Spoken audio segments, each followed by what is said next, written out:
జగిత్యాల వేదికగా తెలంగాణ జనగర్జనకు సర్వం సిద్ధమైంది.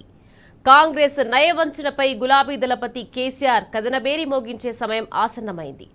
తెలంగాణ ఉద్యమంలో చారిత్రాత్మకమైన జగిత్యాల గడ్డ నుంచే కాంగ్రెస్ పతనానికి నాంది పడనుంది. కాంగ్రెస్ సీనియర్ నేత జీవన్ రెడ్డి రేవంత్ సర్కార్ దుర్నీతికి వ్యతిరేకంగా బీఆర్ఎస్ పార్టీలో చేరనున్నారు. కేసీఆర్ చేతుల మీదుగా ఆయన గులాబీ కండువా కప్పుకోనున్నారు. ఈ సందర్భంగా ఏర్పాటు చేసిన బీఆర్ఎస్ ప్రజా ఆశీర్వాద సభకు ఏర్పాట్లు పూర్తయ్యాయి.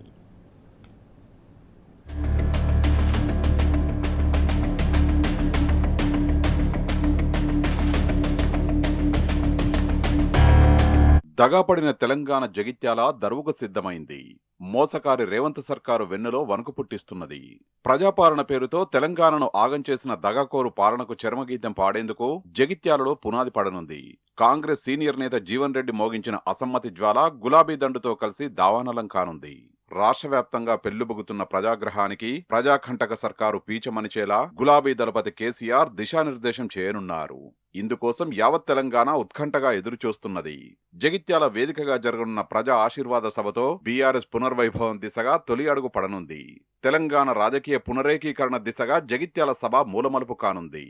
రాష్ట్ర రాజకీయాల్లో ఆసక్తి రేపుతున్న జగిత్యాల బీఆర్ఎస్ బహిరంగ సభకు సర్వం సిద్ధమైంది.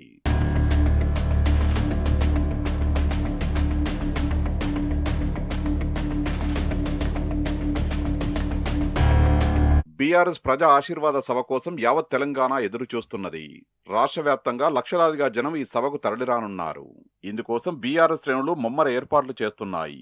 జగిత్యాలలోని వివేకానంద స్టేడియంలో జరగనున్న ఈ సభలో జీవన్ రెడ్డి బీఆర్ఎస్ పార్టీలో చేరనున్నారు. తెలంగాణ ఉద్యమ సారథి తొలి సీఎం కేసీఆర్ ఆయన్ను సాదరంగా పార్టీలోకి ఆహ్వానించనున్నారు. ఈ సందర్భంగా ప్రజా ఆశీర్వాద సభలో కేసీఆర్ ప్రసంగించనున్నారు.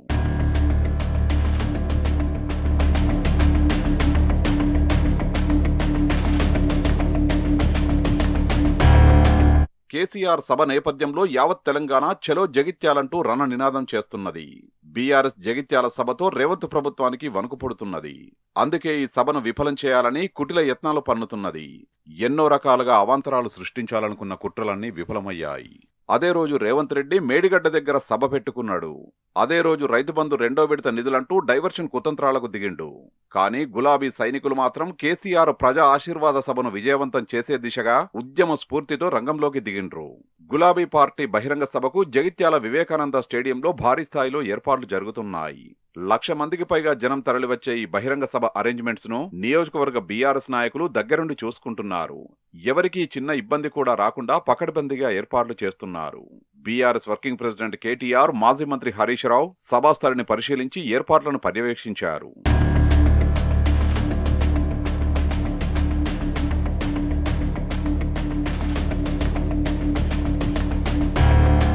రేవంత్ సర్కారు ఎన్ని కుట్రలు చేసినా కేసీఆర్ ప్రజా ఆశీర్వాద సభ దిగ్విజయం అవుతుందన్నారు BRS working president KTR. KCR బయటకు వస్తే గుంటనక్కలు భయపడుతున్నాయని కేటీఆర్ అన్నారు. రాష్ట్రంలో రాజకీయ పునరేకీకరణ జరుగుతుందన్నారు. బీఆర్ఎస్ పార్టీలోకి జీవన్ రెడ్డి చేరికే అందుకు నిదర్శనమన్నారు. జగిత్యాల నుంచే బీఆర్ఎస్ పార్టీకి పునర్వైభవం వస్తుందని కేటీఆర్ ధీమా వ్యక్తం చేశారు. ఇక జీవన్ రెడ్డి రాకతో ప్రజాక్షేత్రంలో బీఆర్ఎస్ బలం పుంజుకుంటుందన్నారు మాజీ మంత్రి హరీష్ రావు. రాబోయే రోజుల్లో బీఆర్ఎస్ ప్రభుత్వం రావడం ఖాయమన్నారు. ఎవరెన్ని కుట్రలు కుతంత్రాలు చేసినా దీన్ని మార్చలేరని హరీష్ రావు స్పష్టం చేశారు. రాష్ట్రంలో ఒక రాజకీయ పునరేకీకరణ జరుగుతూ ఉంది. సింహం బయటికి వస్తూ ఉంది అంటే గుంటనక్కల గుండెల్లో ఇలా రైలు ఉరుకుతున్నాయి. కేసీఆర్ గారు ఒక సంవత్సరం తర్వాత ఒక బహిరంగ సభకు వస్తున్నారంటే ఎన్నో రకాల కుట్రలకి కుతంత్రాలకి తెరలేపి కాంగ్రెస్ ప్రభుత్వం జగిత్యాలలో జరగబోతున్న జైత్రయాత్రను అడ్డుకునే ఒక చిల్లర ప్రయత్నం చేస్తూ ఉంది. ముఖ్యమంత్రి గారు, మంత్రులు ఎంత సిల్లీ పాలిటిక్స్ అంటే కేసీఆర్ గారు ఇక్కడికి వస్తున్నారంటే ముఖ్యమంత్రి గారు మేడిగడ్డ కోతారట.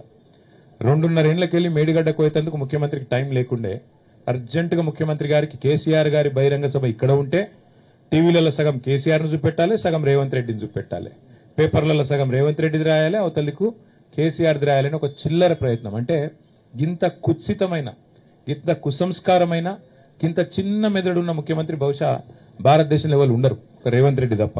రేవంత్ రెడ్డి గారిది కూడా చూసాం. ఇవాళ బడే బై చోటే బైల బంధం ఇవాళ మళ్ళొకసారి బయటపడ్డది ఢిల్లీలో. రేవంత్ రెడ్డి గారు మొన్న పార్లమెంట్ లో బిల్లు పాస్ విషయంలో, లోక్సభ సీట్ల పెంపు విషయంలో, హైబ్రిడ్ విధానం అని చెప్పి ఒక విధానం తెచ్చింది. హైబ్రిడ్ సంగతి ఏందో ఇలా అర్థమైపోయింది. క్రాస్ బ్రీడ్, జనరల్ గా హైబ్రిడ్ మక్క అంటే ఏంటంటే క్రాస్ బ్రీడే కదా. క్రాస్ బ్రీడ్ చేస్తే హైబ్రిడ్ మక్క వస్తుంది, విత్తనం ఏదైనా. ఈ హైబ్రిడ్ సంగతి అంటే క్రాస్ బ్రీడ్ అని అర్థమవుతుంది. రేవంత్ రెడ్డి నిన్ననేమో పార్లమెంట్ లో బీజేపీ కాంగ్రెస్ లు కొట్లాడుకున్నట్టు చూసిన మహిళా బిల్లు విషయంలో ఇద్దరు కలిసి మహిళలకు తీరని ద్రోహం చేసింది. ఇలా బీజేపీ నిజంగా మహిళలకు రిజర్వేషన్ ఇవ్వడమే బీజేపీ లక్ష్యం అయి ఉంటే మీరు రీఆర్గనైజేషన్ ఎందుకు మహిళా బిల్లుతోని ముడిపెట్టిండ్రు? అవసరం లేదు కదా.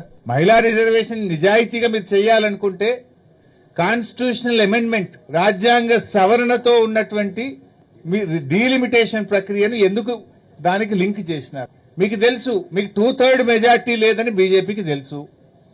మరి డీలిమిటేషన్ బిల్లు పాస్ కావాలంటే 2/3 మెజారిటీ ఉంటేనే పార్లమెంట్ లో బిల్లు పాస్ అవుతుంది. కేసీఆర్ ప్రసంగం కోసం యావత్ తెలంగాణ ఎదురు చూస్తున్నది. తెలంగాణ ఉద్యమ చరిత్రలో జగిత్యాల గడ్డకు ప్రత్యేక స్థానముంది.